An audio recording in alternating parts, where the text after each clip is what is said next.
पहला पाठ यिर्मयाह 3:14-17। प्रभु ये कहता है, विद्रोही पुत्रों, मेरे पास लौट आओ, मैं ही तुम्हारा स्वामी हूं। मैं तुम लोगों को सब नगरों और राष्ट्रों से निकालकर सियोन में वापस ले आऊंगा।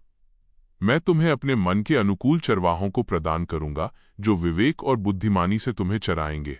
प्रभु ये कहता है, जब देश में तुम लोगों की संख्या बहुत बढ़ेगी और तुम्हारी बड़ी उन्नति होगी, तब कोई प्रभु के विधान की मंजूषा की चर्चा नहीं करेगा, कोई उसे याद नहीं करेगा, किसी को उसका अभाव नहीं खटकेगा और उसके स्थान पर कोई दूसरी मंजूषा नहीं बनाई जाएगी। उस समय यरूशलेम प्रभु का सिंहासन कहलाएगा। सभी राष्ट्र प्रभु के नाम पर यरूशलेम में एकत्र हो जाएंगे। वे फिर कभी अपने दुष्ट और हठीले हृदय की वासनाओं के अनुसार नहीं चलेंगे। सुसमाचार मत्ती दोपहर के 1:18-23। अब तुम लोग बोने वाले का दृष्टांत सुनो। यदि कोई राज्य का वचन सुनता है लेकिन समझता नहीं, तब उसके मन में जो बोया गया है उसे शैतान आकर ले जाता है। ये वह है जो रास्ते के किनारे बोया गया है। वर्ग जो पथरीली भूमि में बोया गया है, ये वो है जो वचन सुनते ही प्रसन्नता से ग्रहण करता है। वर्ग परंतु उसमें जड़ नहीं है और वो थोड़े ही दिन दृढ़ रहता है। वचन के कारण संकट या अत्याचार आ पड़ने पर वह तुरंत विचलित हो जाता है।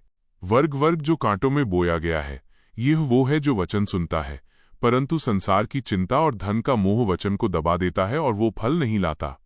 वर्ग घन जो अच्छी भूमि में बोया गया है, ये वो है जो वचन सुनता और समझता है और फल लाता है, कोई 100 गुना, कोई 60 गुना और कोई 30 गुना।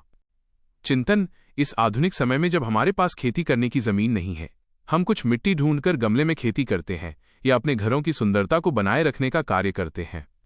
मिट्टी जैसी भी हो, हम उसकी उर्वरता बनाए रखने का प्रयत्न करते हैं। ठीक उसी प्रकार हम सभी भी अपने मिट्टी अर्थात आध्यात्मिकता के मालिक हैं।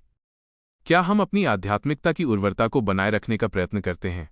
क्या विश्वास, प्रार्थना, आध्यात्मिक साधना जैसे उर्वरता का उपयोग कर हम अपनी आध्यात्मिकता की जड़ को मजबूत बनाते हैं? यीशु के कथनानुसार परोपकार के कार्यों द्वारा हम उनकी वाणी को सुनने के लिए अपनी आध्यात्मिकता को उपजाऊ बनाते हैं।